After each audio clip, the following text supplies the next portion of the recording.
O mga taga-Tansa, cravings nyo diba yung mangga na may bagoong na sa halagang 10 pesos ay siguradong mapapaulit, ulit, at ulit ka ng kain. Lalo pag yung bagoong ay talagang pandigmaan. Pag ganitong oras ay talagang dinudumog si kuya dito ng mga estudyante. Kasi bukod sa mura ay solid yung bagoong nila dito. Nabalitaan nyo na ba itong nag-iisa nagtitinda ng mangga dito sa may Tansahay? Kung hindi pa, ay tara, banatan na natin yan. Let's go.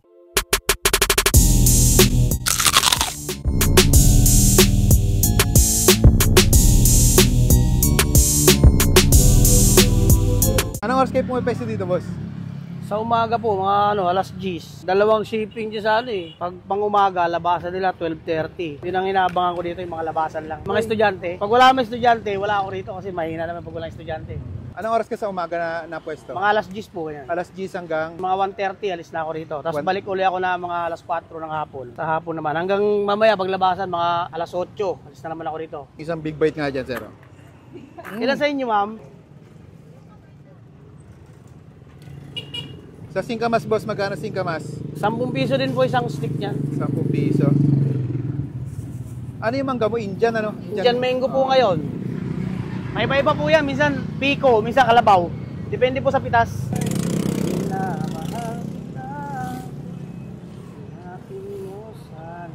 Pag take out, may discount, no? Libreng plastiko. Libre plastic. Nakailang ganyan ka, boss, sa isang araw? Kinukuha ko po minsan 20 kilos, 30 kilos niyan. 20 to 30 kilos. Pag mura mangga, marami nagtitinda. Kaya medyo matumal. Ngayon, malakas mangga ngayon. Kaya wala silang makita eh. Tagal ko naghahanap kung saan na kami pupunta. Tagal na ako dito nagtitinda sir eh. Ngayon lang ako timingan. Kasi nauwi kasi ako ng pagkakatapos ng labasan ng tanghali. Nauwi ako. Siguro pagdadaan nyo, wala na ako rito. Nabalik ako mga alas 3 at 4 ng hapon. Kanina, medyo hapon na, alas 5 na ako nakabalik eh. Sa mga nag-grade sa mangga, ayan, dito lang malapit sa may iglesia. Tapat ng 7-Eleven. Tapat ng 7-Eleven, Patansahay. Papuntang Biwas. Pag walang pasok dito sir, nasa ako, Montera Verde. Montera Verde. Oo, doon sa may Biga. Shoutout po sa page namin dyan, sa Euroblog. Shoutout. Salamat sa lahat na nakapalo. At sa Mukbangers, maraming salamat. Napadaan kayo. Lagi kayo dito? Manghang to, sir? Opo, manghang po ngayon.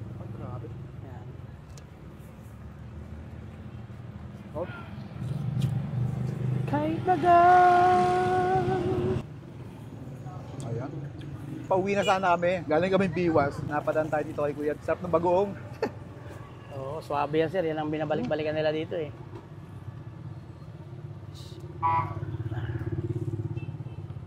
Tingnan naman natin itong singkamas. Singkamas. 10 piso lang din. Pag yung tinda ko yung isa, yung malalaki, yun. 15 naman yun. Yung kalabaw. Oo. Saka yung pico.